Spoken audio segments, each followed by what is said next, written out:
Abertura. Fundo azul. Linha branca horizontal se divide em duas e forma um quadrado que logo se desfaz. Círculo se divide horizontalmente em outros coloridos e se desfazem. No centro do círculo branco, repórter Justiça. São Paulo, 3 de junho. As imagens do circuito de monitoramento mostram um momento em que o empresário Henrique Silva Chagas, de 27 anos, chega em uma clínica de estética com o namorado para realizar peeling de fenol. O composto orgânico provoca uma reação inflamatória na pele, que ajuda a diminuir manchas, cicatrizes, rugas e flacidez. 3 horas depois, Henrique começa a passar mal e rapidamente perde os sentidos. O namorado grita e chama os funcionários da clínica. A situação se agrava. O SAMU chega, socorre Henrique, mas ele não resiste. Segundo as investigações, a dona da clínica que recebeu o empresário e fez o atendimento não é médica nem graduada em estética. O procedimento com fenol é considerado agressivo, invasivo e os medicamentos usados podem causar taquicardia. Por isso, apenas médicos capacitados podem realizar o procedimento. É o que determina a Lei 12.842 de 2013, que dispõe sobre o exercício da medicina. Rosilane Rocha, A Lei segunda vice-presidente do 12.842 Conselho Federal traz de um Medicina. dispositivo muito importante para a segurança de toda a população. Diz que os procedimentos invasivos, eles são privativos do profissional médico.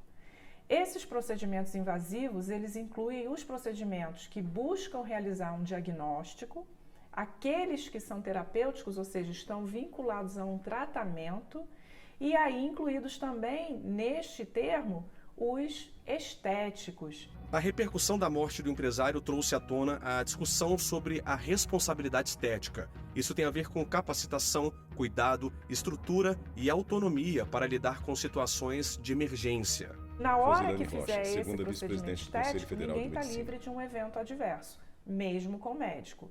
E esse é o grande ponto. O médico ele tem condições de agir com rapidez e segurança naquele evento adverso, evitando a morte de um paciente. E por isso também a complexidade da estrutura. O médico hoje, para ele ter um consultório, para ele abrir uma clínica que tenha procedimentos estéticos, ele sofre com a vigilância sanitária a exigência grande de uma estrutura que traga segurança para o paciente. Depois da morte do empresário, a Agência Nacional de Vigilância Sanitária proibiu por tempo indeterminado a importação, fabricação, manipulação, comercialização, propaganda e uso de produtos à base de fenol em procedimentos de saúde em geral ou estéticos, exceto os produtos devidamente regularizados junto à Anvisa, nas exatas condições de registro e produtos de uso em laboratórios analíticos ou de análises clínicas. É de suma Adriano importância Tiranga, advogado. que todos os pacientes que buscam qualquer procedimento estético, antes de qualquer coisa, pesquise e verifique quem é essa pessoa que irá fazer o procedimento, se é uma pessoa capacitada e se está devidamente regularizada junto aos seus órgãos de classe. Não se iluda com as propagandas de internet, das redes sociais, influências que vêm influenciando em procedimentos e estão sim ocasionando um grande dano à sociedade. Rosilane O Rocha, alerta segunda é para vice-presidente do que Conselho os Federal de Medicina. pacientes perguntem se esse profissional é médico, qual é a especialidade, se ele tem o registro no CRM, ou seja, se é um médico brasileiro aqui que tem o seu registro no Conselho Regional de Medicina no Brasil. Porque aí o sistema conselhal ele tem a capacidade de fazer a fiscalização desse profissional. O Brasil vive uma febre no universo da estética e os números comprovam isso. De acordo com a Sociedade Brasileira de Dermatologia, em 2022, o número de procedimentos estéticos no país cresceu 390%. Já uma pesquisa divulgada pela Sociedade Internacional da Cirurgia Plástica revelou que o Brasil ocupa o segundo lugar no ranking de cirurgias plásticas, perdendo apenas para os Estados Unidos. Daiana É Rodrigues, preciso advogada. analisar se o profissional ele tem uma boa reputação, se ele tem um histórico de recomendação, se ele tem um histórico de algum problema judicial ou algum problema com outros pacientes. É preciso ter essa prevenção.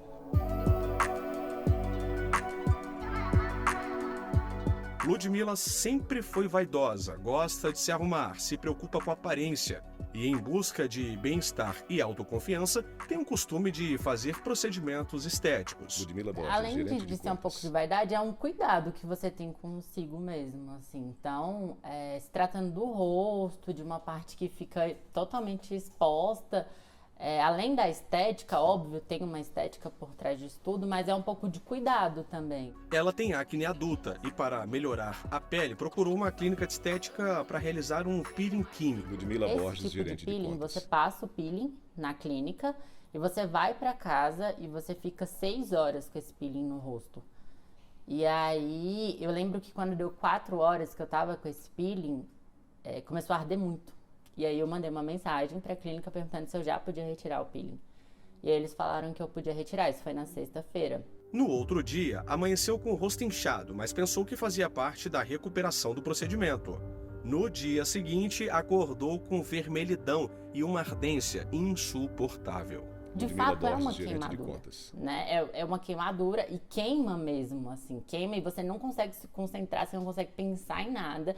Você só quer que aquilo ali dê uma amenizada, assim. Você não consegue comer, você não consegue dormir, você não consegue assistir uma televisão, você não consegue fazer nada. É uma dor insuportável.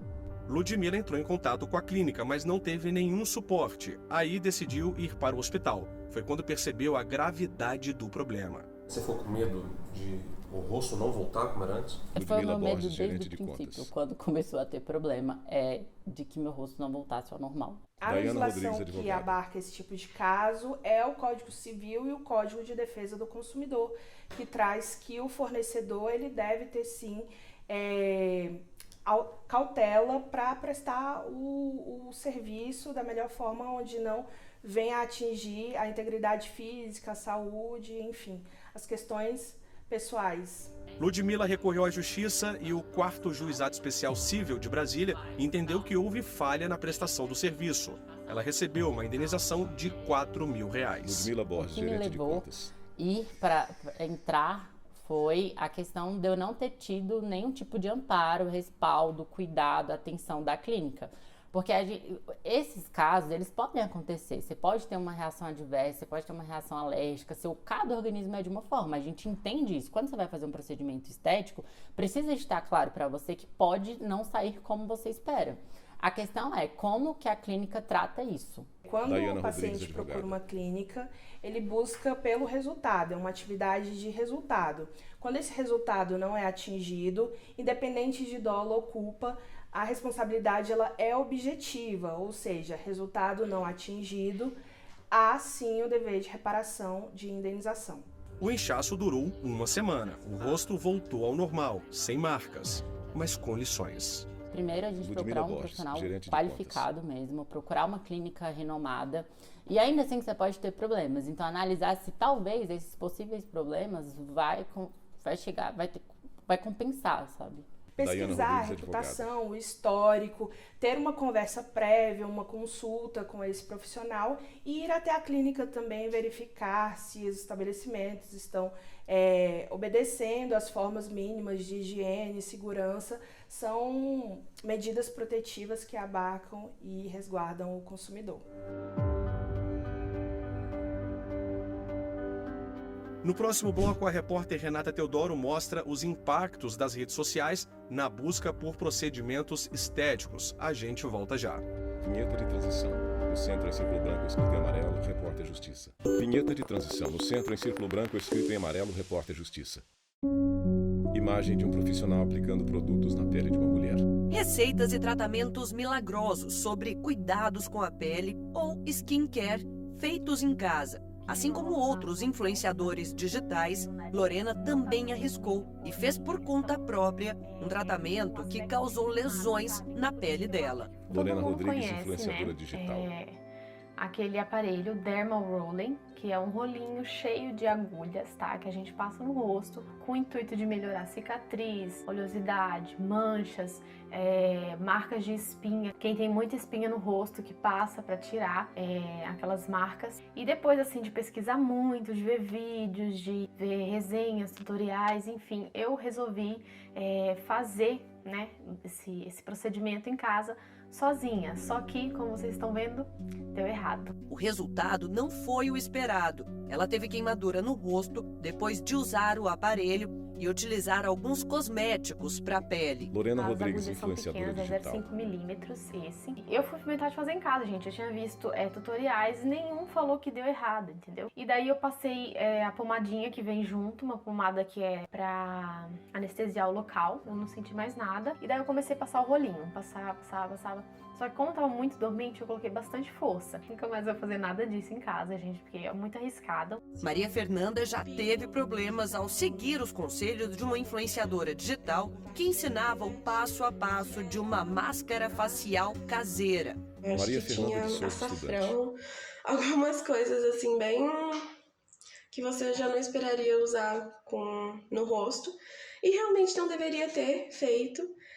Eu fiquei com uma queimadura aqui, principalmente nessa área e aqui na testa, por um bom tempo. Olha, eu passei assim umas 4 semanas sem poder passar nenhuma maquiagem. Eu tive que usar um hidratante bem levinho para ir tentando arrumar ela. A estudante de Direito aprendeu a lição a duras penas. Drag queen nas horas vagas sempre usou bastante maquiagem, algumas até vencidas. Outro erro que ela não comete mais. Eu já Arthur tive Costa, assim psicanalista. feridas na boca porque eu usei batom vencido.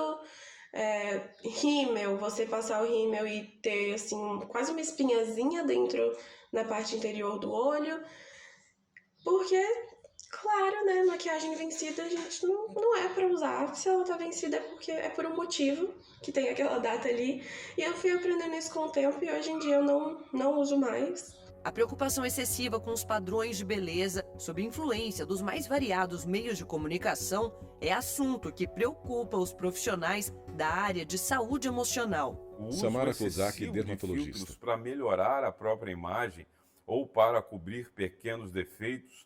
Aliás, as pessoas estão com muita dificuldade de poder lidar com pequenos defeitos, o que seria uma espécie de dismorfia corporal, que é um distúrbio que faz com que as pessoas, às vezes, se apeguem demasiadamente com pequenos defeitos que de fato existem ou até mesmo que não existem de forma corporal. Como vimos no bloco anterior, o Conselho Federal de Medicina ressalta que os procedimentos estéticos invasivos devem ser feitos apenas por médicos, de preferência dermatologistas ou cirurgiões plásticos. O CFM também publicou um levantamento mostrando que, entre 2012 e 2023, cerca de 10 mil boletins de ocorrência e processos judiciais foram registrados contra o crime de exercício ilegal da medicina.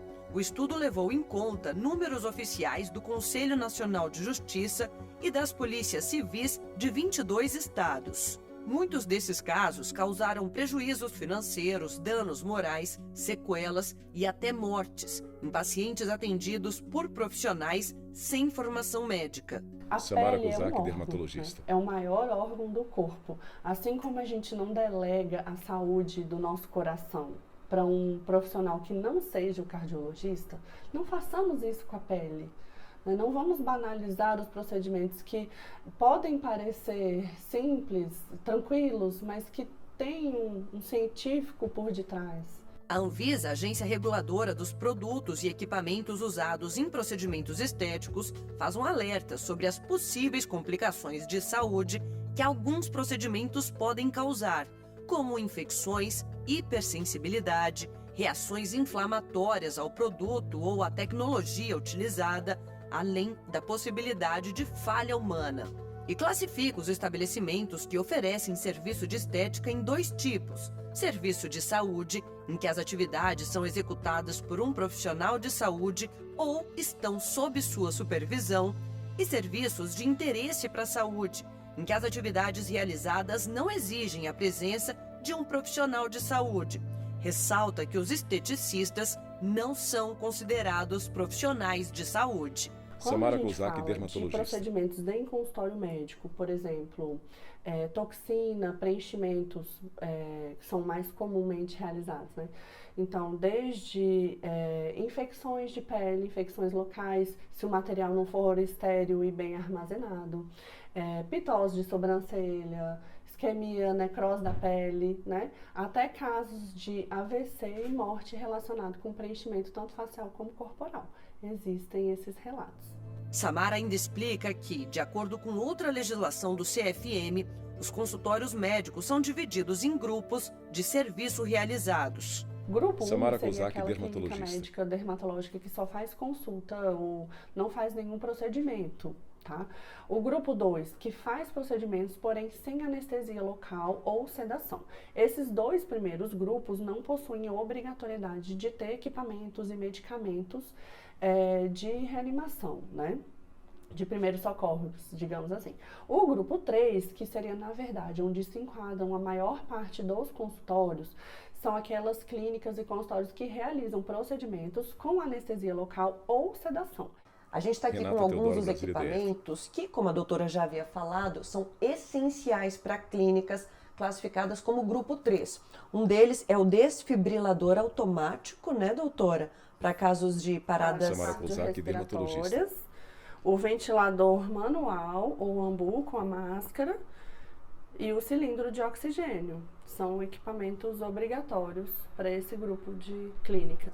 Caso o Renata paciente Teodoro, se Brasília, sinta DF. mal, alguma coisa aconteça, você tem como fazer esse primeiro Samara atendimento. Kozak, Exatamente, são dermatologista. equipamentos para realizar um primeiro atendimento para o paciente que tem uma reação adversa mais grave.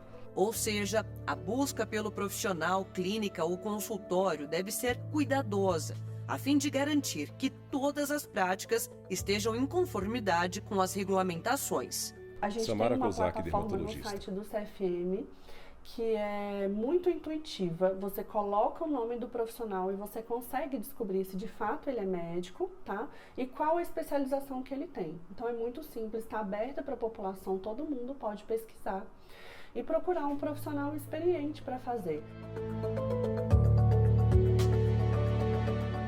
E ainda, cirurgias plásticas reparadoras para aqueles que mais precisam. Vamos mostrar um projeto do Tribunal de Justiça do Distrito Federal e Territórios, em parceria com a Fundação Instituto para Desenvolvimento do Ensino e Ação Humanitária da Sociedade Brasileira de Cirurgia Plástica. Vinheta de transição no centro em círculo branco escrito em amarelo, repórter Justiça. Vinheta de transição no centro em círculo branco escrito em amarelo, repórter Justiça.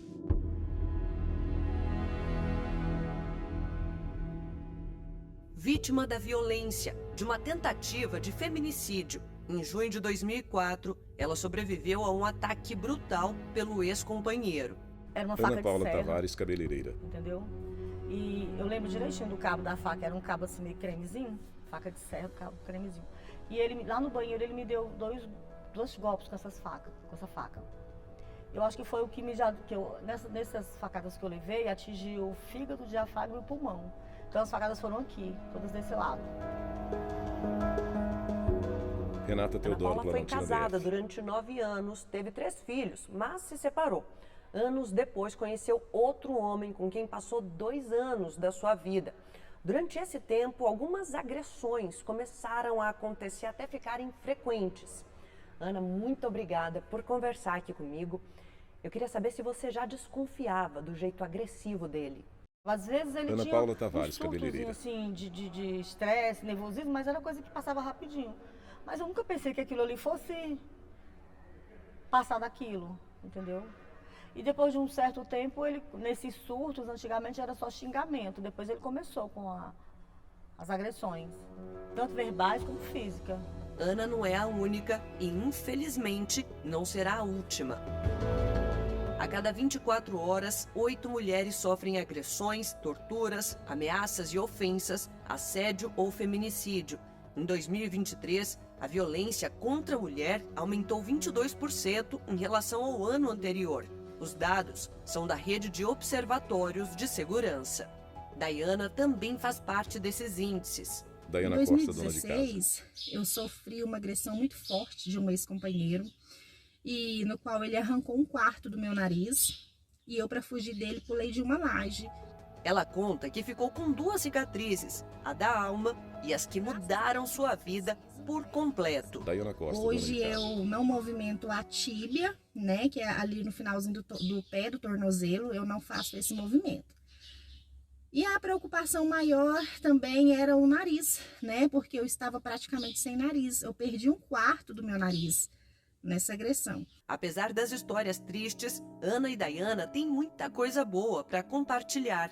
Foram escolhidas pelo projeto Recomeçar, um acordo de cooperação técnica entre o Tribunal de Justiça do Distrito Federal e Territórios e a Fundação IDEA, para realizar cirurgias plásticas reparadoras em mulheres, crianças e adolescentes vítimas da violência doméstica e familiar. Já havia esse acordo antes também em outro tribunal, exemplo do Tribunal de Justiça do Goiás, inclusive recebeu um prêmio de reconhecimento pelo programa Recomeçar do Conselho Nacional de Justiça, mostrando que é uma política judiciária importante, a articulação com a saúde. E aí nós celebramos esse acordo com a Fundação IDEA em abril de 2023. O grande objetivo era mapear quais são as mulheres que sofreram essas sequelas que sejam decorrentes diretamente da violência doméstica e familiar e encaminhá-las para a Fundação IDEA, que vai fazer essa articulação com a rede privada, credenciada de cirurgia plástica ou outros órgãos conveniados. Luciana é juíza titular do Juizado de Violência Doméstica de Taguatinga, no Distrito Federal, coordenadora do Núcleo Judiciário da Mulher do DF e atualmente juíza auxiliar da presidência do Conselho Nacional de Justiça. Ela conta como o Poder Judiciário tem atuado quanto à proteção da mulher e comenta as medidas de enfrentamento baseadas na Lei Maria da Penha para que o devido acolhimento seja feito em diversos segmentos. A Lei Maria da Penha sempre nos pontua a necessidade de proteção integral. Então a mulher pode ter se interessado em ser incluída no programa em razão da sequela física que tenha sofrido, mas ela termina recebendo muitos outros benefícios, porque quando chega para atender essa questão da saúde, pode ser atendida uma demanda psicossocial, ou pode ser atendida uma outra demanda de vulnerabilidade econômica, e encaminhar para outros órgãos da rede de proteção, porque precisam todos estar articulados nessa prestação jurisdicional eficiente com os demais órgãos da rede de proteção. E como é que o projeto apareceu na tua vida? Já morando em Ana Paula Formosa, Tavares, tava no meu cabeleireira. salão e tudo, um belo dia chegou uma mensagem do Tribunal de Justiça me falando que eu estava fazendo parte de um projeto e que eu tinha ganhado uma cirurgia reparadora, uma cirurgia plástica reparadora. Isso depois de quase 20 anos eu nem dei muita atenção, nem respondi. Aí a Daniela, que hoje é nossa mãezona assim, lá no tribunal, aí ela falou assim, posso te ligar de vídeo? Mas eu tô o tempo sem acreditar. Eu falei, pode me ligar de vídeo. Aí ela me ligou, aí eu vi que ela estava no Tribunal de Justiça mesmo, lá dentro, pela chamada de vídeo. Daquele instante, a expectativa e a esperança falavam mais alto que qualquer outro sentimento, semelhante ao que aconteceu com a Daiana. Daiana Costa, eu já dona de estava casa. assim, bem debilitada, né? Já estava com o emocional muito abalado por conta do meu nariz. Mas eu resolvi dar uma chance, né? Eu falei, vamos lá ver como que funciona. Presidente da Fundação de Ações Humanitárias da Sociedade Brasileira de Cirurgia Plástica, Luciano fala sobre o trabalho voluntário e solidário em nome de todos os cirurgiões envolvidos no projeto. É um Luciano sentimento Chaves, cirurgião plástico. de que a Fundação, tendo como instituição mantenedora a Sociedade de Cirurgia Plástica, está prestando um serviço e um compromisso social com toda essa população carente, essa população sofrida, essa população sequelada, que necessita de ter esse atendimento especializado.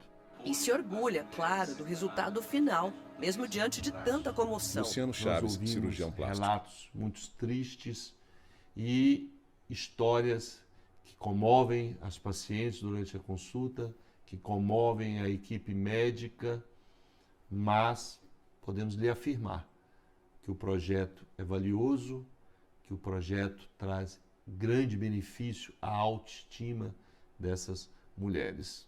Ana, como é que você ficou depois dessa cirurgia? Ana É Paula como se eu Tavares, tivesse cabeleireira. sido retribuída por tudo que eu passei.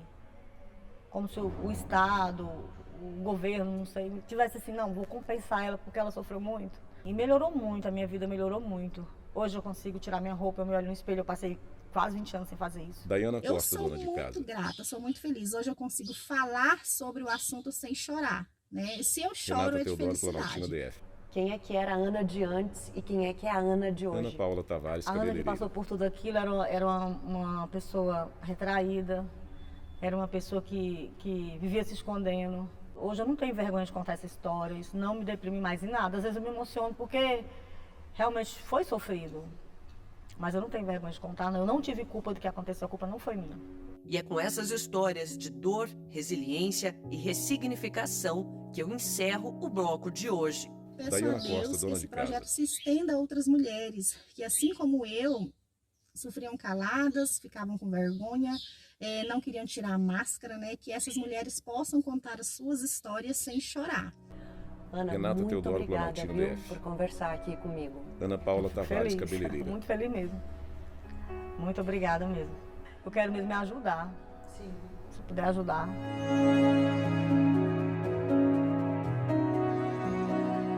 E você já segue a gente no Instagram, @Rádio e TV Justiça. No YouTube já sabe, o canal é o mesmo. E se quiser entrar em contato com a nossa produção, o e-mail é o repórterjustiça@stf.jus.br. Até a próxima. Créditos finais. Produção Judite Aragão. Reportagem Leonardo Ferreira, Renata Teodoro. Edição de texto Renata Teodoro. Edição de pós-produção Thiago Lopes. Cabelo e maquiagem Eliana Brandão. Cinegrafia Marcos Garrote, Harry Boyce. Assistência técnica Cleber Leite, Thiago Mesquita. Videografismo Lucas Matias. Núcleo de programação Rosa Vaza. Núcleo técnico Fábio Guedes. Núcleo de produção de programas Flávio Sornato. Supervisão Coordenadoria de Gestão da TV e Rádio Justiça, Secretaria de Comunicação Social, STF.